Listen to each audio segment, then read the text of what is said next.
का हो डार्लिंग, आज ये खेतहरिया में का करें आई है बतावा तनी हमका। जानू हमें ही कहे आया है कि तू अब हमका भूल जा। का कहूँ तनी फिर से कहा हमका, सुनात कम आए फिर से कहा। जानू हमका भूल जा।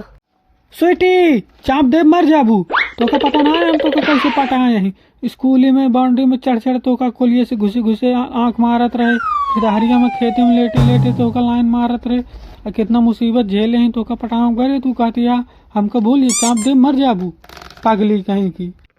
ऐसी बात नहीं जानू, मेरे घर में लड़ाई हो गई है, पापा बहुत पेलेंगे अगर जान जाएंगे जानू, इसीलिए अब ब्रेकअप। अरे यार तू यार हमारा सारा मूड खराब कर दे है, तो ई बात रही तो का बताओ कि ना चाहिए, हम तोरे पापा से निपट ले वही के ऊपर उड़ा दे, तू टेंशन न ले फिर तुम हम रहा, पर तू हमको भूलू जी ने यार, देखा तू समझती ना है हम तो का कैसे कैसे पटाए हैं यार, हमका ना भूलू। ठीक है जानू, हम जाता ही हमरे पापा को तू समझा दे। हाँ तू चुपचाप घरे जा, हम अब इस तरह की बातें ना करा करके हमको भूल जा, ठीक है घरे जा हम सब संभाल ले। दोस्तों वीडियो पसंद आए तो लाइक